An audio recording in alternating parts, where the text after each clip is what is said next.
Creative babble.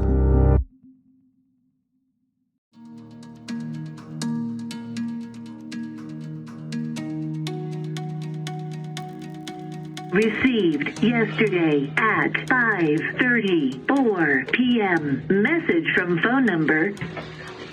Hi, I'm trying to reach someone in leadership there at your church regarding a pending litigation against Tony and Rachel Cobb, both in Arkansas and in your state, that will be taking place due to slander. There's one thing to be said about LaDonna Humphrey, and that's that she rarely forgives and she never forgets. This is a voicemail from February 2020. LaDonna somehow figured out that Rachel Allen, Pastor John Allen's daughter, moved to Florida and was working at her husband's church down there. I will keep trying to get a hold of somebody, and I would appreciate it if you could give me a call back. I would like to talk to you a little bit about the situation and what is going on with Rachel Cobb, and a little bit about what we know about her here in Arkansas and how this might impact your church.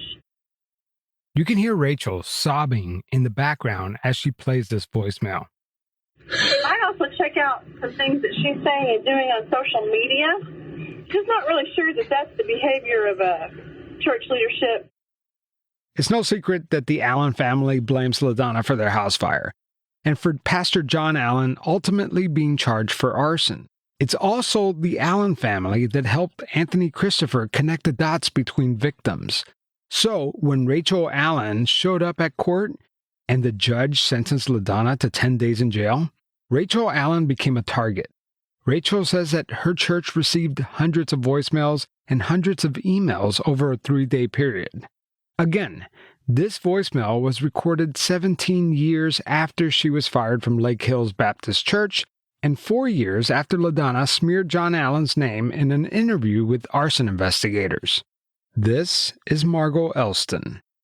LaDonna and Rachel still had somewhat of a relationship, maybe not a good one. I just know that LaDonna was harassing Rachel. She went as far as to call this church in Florida and made all these accusations, bringing up the Lake Hills thing about the church, trying to completely defame them after years of not having any contact with them either. So why would she do that? Margo Elston is possibly one of the most intriguing interviews you will hear in this entire series. Why? Because she's known LaDonna her entire life. She knows her in ways that most people don't. Margo Elston is LaDonna's sister. She clings on to things and continues to harass people under, I guess, behind a screen for a long time. Why does she do it? I don't know. But she does it. I mean, all of these people can't have similar stories and it not have truth in it. I've known this woman my entire life, and that's why I'm speaking up. I just feel like she should be stopped. It is shocking that I'm doing it to another family member. I'm coming out talking about another family member, but I haven't talked to her in 7 years probably. I know how she works. I know how she's treated my parents. I know how she's treated me and my other sister. I want her to stop. Today on Pretend, Margo shares her story and explains why she considers her family to be LaDonna's first victims. I'm Javier Leiva, and this is Pretend. Stories about real people pretending to be someone else.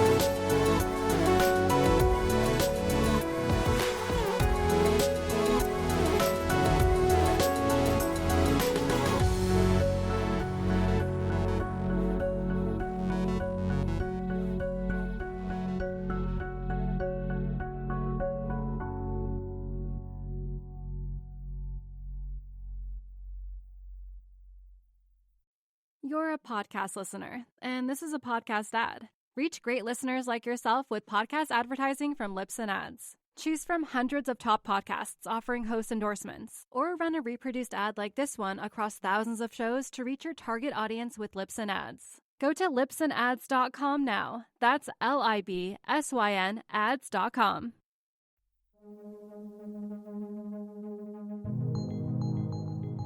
My parents have 3 daughters, and LaDonna's the oldest. I'm 15 years younger than her, so that's quite a big age gap. And then I'm 10 years younger than my other sister.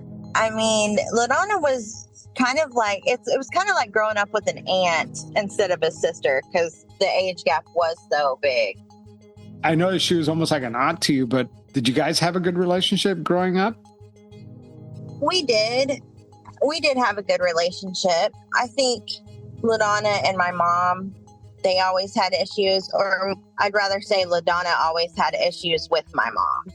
When I spent time with LaDonna, she would complain a lot about my mom and blame my mom for a lot of things. During her appearance on the Silver Linings Handbook podcast, LaDonna shared that she is no longer in contact with her family. Let's play a clip. Let's buckle up, because have I got a story for you. I grew up in Southwest Oklahoma, really small farming community, and I was actually born into a sect. So, I don't use the word cult, but I do use the word sect, because I do believe that there was a lot of indoctrination there, and was really just unhappy growing up in this small town. Not anything to do there, as you can imagine. And when we had the opportunity as a family to move, we moved to Arkansas. I believe it was my 7th grade year. I'm estranged from my biological family, from my parents and my sisters, by my choice. Here's her sister Margo again. Throughout the years, my mom would always be like, you know what? I don't know why you hate me so much. Let's talk about this. Why are you upset with me? What is going on? And she never would. She never would talk with my mom. What was going on? There had to be something, right? I've talked to other people who know LaDonna, and she always tells other people that, my mom's crazy. I don't talk to her. There isn't specific things. Like I said, my mom would always try to ask her why she was so upset. Why was she always so hateful? Why was she always, making plans and then not showing up, or keeping her grandkids from her and all of that? And there's not a reason. My mom's not perfect, but I think my mom did a good job on us. Well, on me. By the way, Margo is the only person in LaDonna's family who has spoken to me. Her mother, her father, and other sister declined to be interviewed for this podcast. So I recently told my mom who you were, and she does know that there's a podcast happening. She doesn't want to be involved. My parents don't want to be involved at all. Neither one of them. It's, they're in their 70s now. And think of it this way. If you had a kid, would you do that? It'd be really hard to do. No. Regardless of the relationship. There's no family relationship that's perfect. But a mother doing that has to be one of the hardest things, Yeah. And I guess a lot of people are going to ask, then why are you speaking out? Because I wouldn't speak out about my brother. It would have to be some crazy stuff for me to speak out. Well, there is some crazy stuff. Crazy stuff indeed. I've been going back and forth about publishing this next part of the story. Why? Because it is by far the most far-fetched and most deranged accusation yet. And I have no way of proving it ever happened. I don't have secret audio files, screenshots, or court files. All I have is Margo's story. It might not even be real, but it's real to Margo. And Margo's story is consistent with the other documented stories of harassment, so I just can't ignore it. So take this next section with a grain of salt. Margo never intended to tell me this story, it just came out. And for a long time, she didn't even want me to include it. But she's changed her mind because she feels that it will allow other possible victims to come forward with their own story. I didn't really want everyone knowing, but I'm just going to tell you. So, I had some pretty traumatic things happen to me when I lived in Fort Smith. I had a house there, and these two men came in, and they were robbing the house, and they actually took me and my then 3-year-old son out of the house. Oh my gosh. And this guy beat me up. I was raped repetitively. Oh my God. We're talking for a 3 to 4 day thing. This is not just a few hours. This is 3 to 4 days that I spent with these people. I didn't know who to turn to. I didn't know what to do as far as aftercare mentally, and I turned to the wrong things. I was drinking, I was using some drugs. So I decided I probably should get treatment. Well, prior to me actually getting treatment, I'm in this hotel in Fort Smith, and I'm alone. And I started getting messages back to back all day long, different numbers every day, hundreds and hundreds of messages. You are a terrible mother. You're, a piece of crap. The world would be better without you. You should just kill yourself.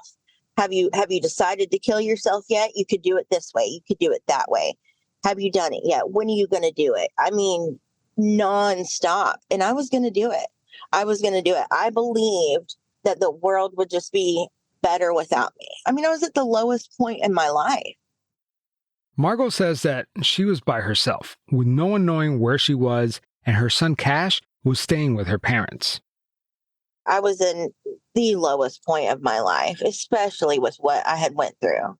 It became so overwhelming to me. I decided that I didn't want to live anymore, that Cash would be better off without me, and I just kept thinking about how, this terrible thing had happened, and all I did was make it worse on myself by creating a substance abuse issue. And so I tried to kill myself, and I woke up the next day.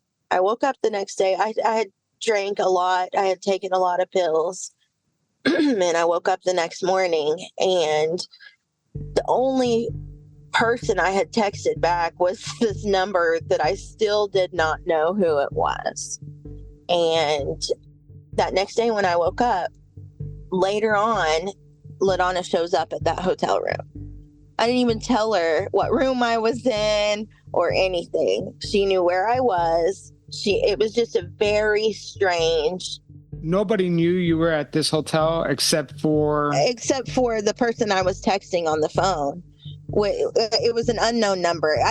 I started conversating with this person, and I was just, I don't know how to explain it. I was at a really low point. And before I had tried, I was like, okay, I'm going to do it. This is what I'm going to do. My family's going to find me here at this hotel. Whoop-de-whoop. I didn't say what room number, but I mean, my car was right in front of the room. Again, I'm not saying LaDonna is responsible for sending these anonymous messages to Margo. I'm not even claiming this happened the way Margo remembers it. Keep in mind, Margo was at her lowest. She admits that she had a substance abuse problem. Her recollection of this event is a little shaky at best. I don't know if I can get myself to believe with 100% certainty that LaDonna would be capable of this, but I do believe Margo when she tells me that she was chatting with someone. I don't have proof of it, nothing. But I can tell you this, once I was in a clearer state of mind, I was thinking about, what words were said to me and just the context of all the messages. And it was similar writing that I would get. I've been getting unknown messages or messages from unknown numbers probably since I was 18. I mean, off and on, my whole life. No, but this number was different because this number seemed to know a lot about you, right? Right. They knew what had happened. They knew that I had some issues with, substances. They knew about the rape. They knew, I guess I should have known then that, hey, there can only be a number of people who know this. But like I said, I was in the lowest point of my life. That's not where my mind was at. I wasn't worried about that at that time. So let's say this was LaDonna. Why would your sister do this to you? Well, I didn't know at the time, but she was newly with Danny at this point. Danny is LaDonna's current and second husband. So she could not have kids anymore. And she wanted a kid with Danny. Let's play another clip from the Silver Linings Handbook podcast. Here, LaDonna talks about her marriages and the birth of her biological kids. You know, I was young. I'd fallen in love with who turned out to be my first husband. I've been married twice. I'm married to my second husband. And, fell in love. You're young. And we got married probably too young. And, about 3 or 4 years into that marriage, we had not planned on having kids, but as the way it turned out, I ended up pregnant, and that really does change your world. And, once that child was born, of course, I'm a fully dedicated mom and was in love again with this child. And then a couple of years later, I had another one. And so, you just have these series of events that happen that I don't regret. Like, that's an amazing part of my life. My kids are the best part of me. And it took me away from that initial goal. And I don't think that's a bad thing. It was different than what I had anticipated. When my first marriage fell apart, my first love and I reunited, and he also grew up in that church. Oh, interesting. And that sect. And so he moved to Arkansas, and we ended up getting married, and we've both rejected that faith. I feel like he knows and understands me better than anybody else on this planet. And we have conflict. All married people, all partners do.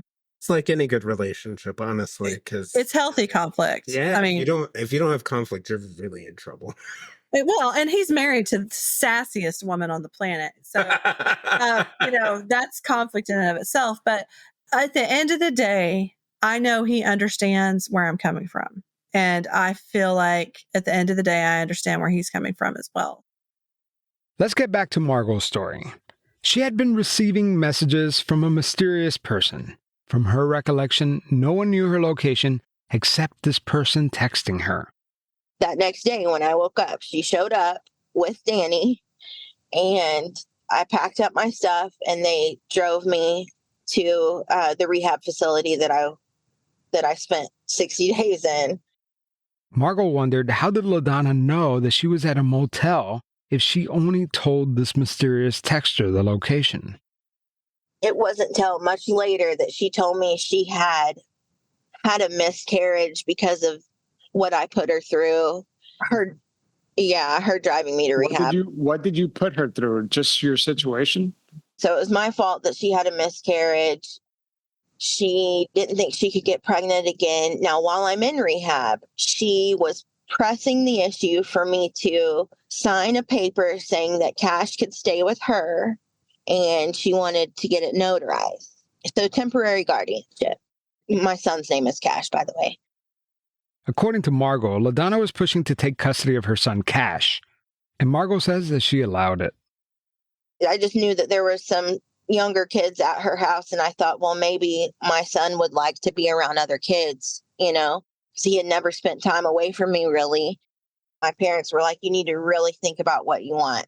My gut instinct told me to let my parents keep him. So my dad came, and I signed over the temporary guardianship to my dad instead, which made LaDonna livid.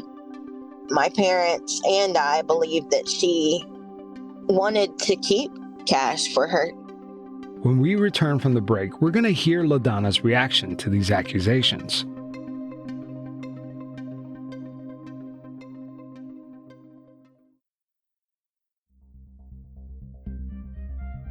During my interview with LaDonna, I asked her about her sister Margo. I've heard that your sister Margo had like a substance abuse problem. Is that the case? I mean, was she struggling with drugs and alcohol? I would not talk about anything that's going on with my sister. I don't think that's appropriate. Because there are some crazy things here, and so that's why I wanted to air them out. You don't want me to even ask you, or? I'm not going to talk about anybody's personal problems. Why would I do that? That's not very appropriate. Well, that was a lead into my follow-up question, if you want to hear it or not. I mean, if it's off limits, it's off limits. You're welcome to ask, but I mean, I'm not going to confirm or deny if someone has a substance abuse problem. I think that's an appropriate question. No. I guess it was a lead into my next question, Okay. which there's no way to verify this. Okay. Because at least I haven't seen any proof, but I would like to get your take on it. Was that she's another person that says that she was harassing or getting harassing text messages, and she was communicating with these text messages, and eventually the person communicating her was encouraging her to commit suicide. And at one point, maybe she tried to commit suicide. No, she's never tried to commit suicide that I'm aware of. So. And then she said, or I guess she said that she was at a hotel or something, and the only person that she told the location to was this person on the other end of those messages, and that maybe you showed up immediately, like you knew the location of that hotel? No. So I want to be really careful that I don't confirm or deny a substance abuse problem. But I guess I'm going to have to, because my husband and I did go to a hotel to retrieve her and her things upon her request, and we drove her to rehab and took her to rehab. So she reached out to you and said, hey, I'm here at this hotel? Yes. And one of the things was that she had a son, right? And while she was in rehab, were you trying to help out with her son, or what was the situation like then? I had him some and my parents had him some. So we both had him. And then my parents ended up, I think, in some sort of legal battle with her ex over my nephew. But yeah, everybody tried to help her out. But did you ever try to get guardianship or custody of her son? I believe she signed some guardianship and we had guardianship for maybe a month, maybe a little bit longer before she got out of rehab, and he ended up staying with my parents. It wasn't very long because he really needed to be with her, and she moved in with my parents. After my call with LaDonna, her husband Danny texted me and he wrote, "Hello, Javier. My name is Danny Humphrey, and I am the husband of LaDonna Humphrey. I have been made aware of the claims surrounding LaDonna's sister, Margo Elston, alleging that LaDonna was sending harassing texts prior to us taking her to rehab, suggesting that she should kill herself. This allegation is patently false. The truth is, we were in contact with Margo via our personal phones throughout the day and into the evening, but we were pleading with her to check herself into rehab. There was never any spoof texts or anonymous communications from LaDonna. Margo willingly shared that she was staying at a cheap motel in Fort Smith and provided us with the address. LaDonna and I then drove to Fort Smith, where we persuaded Margo, who was visibly under the influence, to return to Rogers with us that evening. He said the following day they drove to a bank where Margo signed a temporary guardianship agreement giving indefinite temporary custody of her son, Cash, to LaDonna and I, along with her parents, Kent and Susan Elston. Danny told me that he and LaDonna drove Margo to rehab. He said he was present throughout the whole ordeal. There was no harassment, no spoof messages from LaDonna, and there were certainly no statements made at any point in any form of suggestion that Margo should kill herself. There was only direct contact expressing a desire to see her younger sister get sober and get her life back on track. Danny also provided me with a photocopy of a temporary guardianship agreement. And it's true, Margo did sign over temporary custody of her son, Cash. This is what she said about you. You asked me about the situation with my sister, Margo. I believe my husband provided solid proof of what you need. I am estranged from my sister by choice. I'm sure it's not too difficult to figure out why. However, I have nothing further to say on the matter. Because she doesn't have anything on me. I've not done anything to her. So, and as far as providing proof of what? I mean, I know what you showed me, but of what substance is that? That paper that she sent you should have been thrown away like 3 days after I signed it. I did sign it. I had forgotten I signed it, to be honest, because it's been 10 years. She had me sign something right then and there. It wasn't like I said, a matter of maybe 2 or 3 days tops after that, that my dad came up there and took me to a bank locally, and I signed a different form that was notarized that just had my parents. And so I don't know why she's kept it this whole time. So last time we talked, you said that she's the worst type of evil, but we didn't really talk about that. Like, why? What made you say that? Because that's like a strong statement. She is very intelligent, right? We know this. She's a very intelligent woman. And you look at her on the outside, you know, she's adopted 5 children. She's a journalist. She's written all these books. She's done a lot of high profile jobs helping people who have missing children, missing family members. And now she is in these, you know, murder cases that are cold cases. So yeah, that on the outside, it's a public figure to look at, somebody to look up to. That's how I would view somebody like that, you know, but behind closed doors, she's doing all these things to destroy people's state of mind, to destroy their businesses, destroy their lives. Who can juggle all of these things? Why would you do that? You know what I'm saying? Why? For what purpose? That's why I think it's the worst type of evil. Because, you know, it's like I don't know how to explain it, but to me, that's the worst type of evil. To smile on your face and then stab you in the back type thing.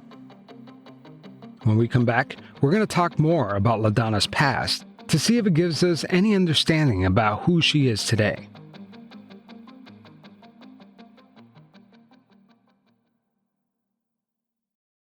Here in America, work is in trouble. We've offshored our manufacturing, sent away good jobs, and lost so much ability to make things. American Giant is pushing back against that tide. They make high-quality clothing for a summer wardrobe you'll love, all made right here in the USA. Support America's workers and get 20% off your first order at American-Giant.com with code STAPLE20. That's 20% off your first order at American-Giant.com, code STAPLE20. I asked Margo to tell me what LaDonna was like as a child. She did get in trouble a lot in school. I know that she got into a lot of fights with other kids. I know that in maybe junior high or high school, she stole like a hood ornament off of some kid's car. My mom was getting calls from the principal weekly, all the time since she was little. And I know kids aren't perfect. Kids are going to get in fights. Kids are going to make mistakes. But this is something to where my parents were getting calls from the principal all the time, several times a week. But, you know, I am curious about people that, like LaDonna, who are, I mean, they don't just start doing that as an adult. Did she have any history of maybe being a little bit creative with the truth when she was younger? My mom said she did lie about everything all the time. But again, you know, I really wish some more family members would come forward. That with me being so young, I can't tell you what all she lied about. I just know that my mom said that she did all the time. One thing Margo wanted to get through was that her family is pretty average. Sure, every family has problems, right? But they always got through it together. There's another story that, I think you'll find interesting. I'll have Margo tell it. Now, mind you, also at this time, right before everything happened with me, is when LaDonna was sending out mass emails to everybody she knew saying that she was pregnant, gave birth to a little girl. She had pictures of a baby. She was never pregnant. Yes, you heard correctly. I have screenshots of emails from several people announcing the birth of LaDonna's baby back in May of 2007. Just to give you some reference, this is after LaDonna quit working at Lake Hills Baptist Church and a few years before John Allen's house caught on fire. I'll read you some of the emails. Quote, LaDonna gave birth to a beautiful and healthy baby girl, Anna Kate, this morning. I'm so excited to have another beautiful niece to spoil. Another email shows an invitation to LaDonna's baby shower for baby Anna Kate. The next email shows a close-up of baby Anna Kate at her church. It said, quote, such a doll. Look at that full head of hair. The next email shows a collage of close-ups of baby Anna Kate. It could be the same baby, it could be multiple babies. All babies kind of look the same to me. Heck, I was even fooled by Tanya Fernandez's fake baby doll in the Stalker series, so what do I know? Okay, back to LaDonna and baby Kate. According to these emails, the baby girl was born on May 3rd, 2007. Then, on June 24th, 2007, the emails took a tragic turn. It was announced that LaDonna's grandfather had passed away, and so did baby Ann Kate. Okay, so my mom's father, my grandpa, had passed away around this time, and my mom had went over to LaDonna's house, and LaDonna had sympathy cards all over her desk area. And LaDonna was saying, they're all because grandpa had passed away. People are just sending me all these cards. Well, my mom had picked one of them up to look at it, and they weren't. They were all like, I'm so sorry for the loss of that sweet baby girl, stuff like that, you know? And I think that was probably the last time my mom was involved with LaDonna at all. By the way, infant deaths are public record in Arkansas, and there was never any baby listed under that name, or with that last name for that matter. Margo and her mother have also stated that LaDonna was never pregnant at that time and never lost a baby. I mean, ever since LaDonna was little, my mom would tell you that she's just always lied about everything, even when it was a situation that, you know, there was no need for a lie to happen. She would just lie for sport. She would do things to other children in the classroom for sport. Why would she do this? I honestly think that she thinks it's funny. She would do little things like prank calls and text people when I was younger, and she would laugh about it all the time, little things. And so I guess that doesn't make sense with me telling you. I just honestly think she thinks it's funny. I don't know if she understands how bad it's hurt people, but how old is she now? 50? She has to understand that it hurts people. She knows the difference between right and wrong. So why? I don't know. Can you tell me about a time where she showed empathy for either somebody in your family or for you? I feel like she would appear to have empathy. When I was at my lowest point, she shows up, you know, to take me, like I told you, and then, you know, disappears. So, no, I don't really recall any times that she was super empathetic about anything or sympathetic. What do you think is going on in her head now? Like, I know you don't know, but she's your sister, right? Like, how do you think she's feeling? Is this just another bump in the road for her? Or? Yeah, I'm sure she thinks that she's going to get away with it again. She's probably fighting like hell, to be honest, to prove everybody else wrong. But I don't think she's going to be able to, because we're not wrong. We're not the ones who are lying. Are you worried about any backlash that could result from this? I mean, the cat's out of the bag, right? She already knows. Yeah, of course I'm worried about it. But I hope that with all of us coming together, she will stop what she's doing or be stopped. That's what I hope. But if nothing happens and she just goes about her life, yeah, it'll continue. And I'm sure I'll get backlash for the rest of my waking life from it. But I'm not going to give up on the other victims. I'm really not. All right, that's it for today's episode. Of course, if you want to listen to the episodes as I make them, I'm dropping them multiple episodes at a time on Patreon and Pretend Plus. Also, there's lots of discussion going on the Patreon message boards and also on Reddit. Creative Babble.